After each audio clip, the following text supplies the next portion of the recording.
July August অভ্যুত্থানে রংপুরের বেগম রোকেয়া বিশ্ববিদ্যালয়ের শিক্ষার্থী আবু সাইদ হত্যার ঘটনায় করা মানবতাবিরোধী অপরাধের মামলায় ১৩ নম্বর আসামি রফিউল ইসলাম রাসেল এবং ২৯ নম্বর আসামি মোহাম্মদ আনোয়ার পারভেজকে হাজির করতে নির্দেশ দিয়েছে আন্তর্জাতিক অপরাধ ট্রাইব্যুনাল ২। আগামী ২২ জুলাই তাদেরকে হাজির করতে বলা হয়েছে। এই দুই আসামি বেগম রোকেয়া বিশ্ববিদ্যালয়ের কর্মচারী। এছাড়াও এই মামলায় গ্রেফতার ৪ জনকে আজ ট্রাইব্যুনালে হাজির করা হয়। পলাতক অন্য ২৪ আসামিকে ২২ জুলাইয়ের মধ্যে হাজির হতে দুটি জাতীয় দৈনিক পত্রিকায় বিজ্ঞপ্তি প্রকাশের নির্দেশ বহাল রেখেছে ট্রাইব্যুনাল। এছাড়াও সাভারের আশুলিয়ায় ৬ জনকে হত্যার পর লাশ পুড়িয়ে দেওয়ার মামলায় ৮ জন আসামিকে ট্রাইব্যুনালে হাজির করা হয়।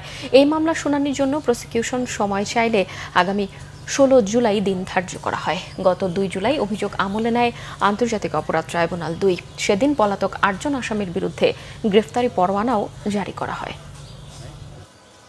শহীদ আবু সাইদকে যে নির্মম নিষ্ঠুরভাবে হত্যা করেছে সেই মামলাটিতে মাননীয় ট্রাইব্যুনাল ২ জন আসামির বিরুদ্ধে প্রোডাকশন ওয়ারেন্ট ইস্যু করা হয়েছে। আর বাকি ২৪ জন পলাতক আসামির বিরুদ্ধে মাননীয় ট্রাইব্যুনাল দুটি পত্রিকায় বিজ্ঞপ্তির জন্য আদেশ দিয়েছেন, যেটি রেজিস্ট্রার অফিস ব্যবস্থা নেবেন এবং পরবর্তী দিন ধার্য করেছেন ২২ জুলাই ২০২৫।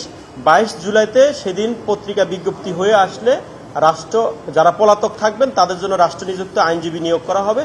তারপরেই অভিযোগ শুনানির দিকে মামলাটি যাবে।